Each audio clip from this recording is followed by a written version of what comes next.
Então, boa tarde. Agora são meio-dia do dia 23/4.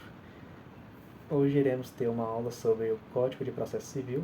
Vamos ver a partir do artigo 513 ao artigo 519.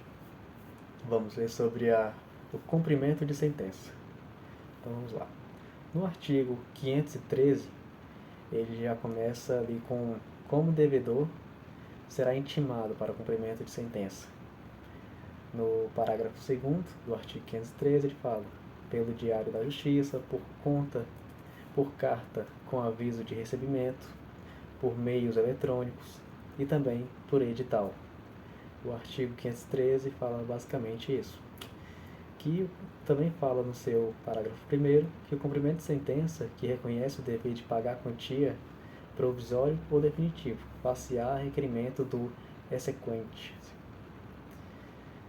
Já no artigo 514, ele fala: quando o juiz decidir relação jurídica sujeita à condição ou termo, o cumprimento da sentença dependerá de demonstração de que se realizou a condição ou de que ocorreu o termo. E o que esse artigo 514 nos diz? Diz o seguinte: que ele trata das sentenças que envolvem relação jurídica sujeita à condição ou termo. Ele estabelece que, nesses casos, o cumprimento de sentença só poderá ser iniciado após a demonstração de que a condição se realizou ou de que o termo se concretizou. Isso significa que a efetivação da decisão judicial fica suspensa até que o fato futuro e incerto, condição, ou o fato certo, mas com a data futura termo, esse seria o termo, né? Que é o fato certo, mas com data futura, esse seria o termo, se verifique. Esse dispositivo é fundamental para respeitar a lógica da decisão judicial, pois impede que se exija o cumprimento de uma obrigação antes que ela esteja de fato exigível. Assim, garante-se segurança jurídica às partes, evitando uma execução prematura ou indevida. Agora, já no artigo 515, ele fala dos títulos executivos judiciais, cujo cumprimento dá-se-á de acordo com os artigos previstos nesse título. Deixa eu ver. O artigo 515, ele elenca os chamados títulos executivos judiciais, que são decisões judiciais passíveis de cumprimento forçado, ou seja, que autorizam a abertura da fase de cumprimento de sentença. Entre eles estão as decisões que reconhecem a obrigação de pagar, fazer, não fazer ou entregar coisa. Homologações de acordos, tanto judiciais quanto extrajudiciais, sentenças penais condenatórias, sentenças arbitrais e decisões estrangeiras pelo STJ. E por assim vai. Já no artigo 516, deixa eu abrir aqui, ele define onde deve ser feito o cumprimento de sentença, ou seja, qual é o juízo competente para conduzir essa fase do processo. Ele prevê 3 possibilidades: perante os tribunais, quando eles forem competentes originariamente para julgar a causa, no juízo de primeiro grau, que proferiu a sentença, ou no caso de sentenças penais condenatórias arbitrais, estrangeiras ou de acordões do Tribunal Marítimo, perante o juízo civil competente. E o parágrafo único ainda traz uma regra de flexibilização em favor do exequente, permitindo que ele escolha entre diferentes juízos, o do atual domínio do devedor, o do local onde estão os bens a serem executados ou do lugar onde a obrigação deve ser cumprida.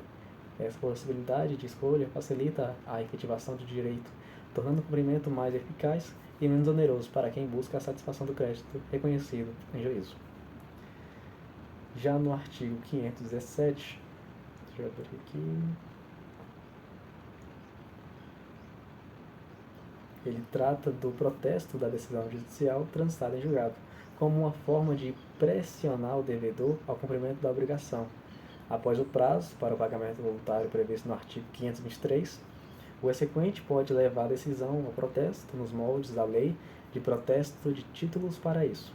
Ele deve apresentar uma certidão de decisão que deve ser fornecida em até 3 dias e conter dados essenciais como o nome das partes, valor da dívida e da data de vencimento do prazo de pagamento.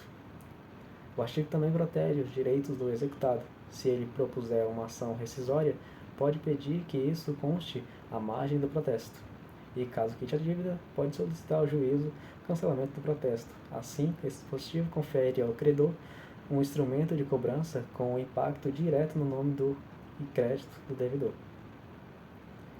ao mesmo tempo em que se garante ao devedor meios para se defender ou limpar seu nome após o pagamento. Já no artigo 518 do Código de Processo Civil, ele assegura ao executado o direito de questionar a validade do procedimento de cumprimento de sentença e dos atos executivos subsequentes, diretamente nos autos do processo. Isso significa que, se houver alguma irregularidade ou nulidade, como falta de intimação, excesso de execução, erro de cálculo do valor devido, entre outros, o devedor pode apresentar essas alegações no próprio processo em que se cumpre a sentença. O juiz analisará essas questões no mesmo procedimento, sem a necessidade de abertura de uma nova ação. Esse dispositivo é importante porque reforça os princípios da economia processual e da celeridade, ao mesmo tempo que se garante ao executado o exercício do contraditório e da ampla defesa durante a execução da decisão judicial. Já no artigo 519, por fim, ele estende as disposições sobre o cumprimento de sentença e liquidação, também as decisões que concedem tutela provisória, seja ela de natureza antecipada, cautelar ou qualquer outra. Isso significa que as regras aplicáveis ao cumprimento de sentença definitiva, como prazos e procedimentos, também se aplicam a decisões provisórias que, apesar de não serem definitivas, geram obrigações imediatas para as partes. Essa aplicação é importante para garantir a efetividade das decisões provisórias, assegurando que, caso sejam descumpridas, possam ser executadas da mesma forma que sentenças definitivas, garantindo a tutela judicial de forma plena até o julgamento final da causa. Então é isso. Nós vimos desde o artigo 513 ao artigo 519. Essa foi uma aula sobre cumprimento de sentença, que está no Código de Processo Civil. E por aqui ficamos.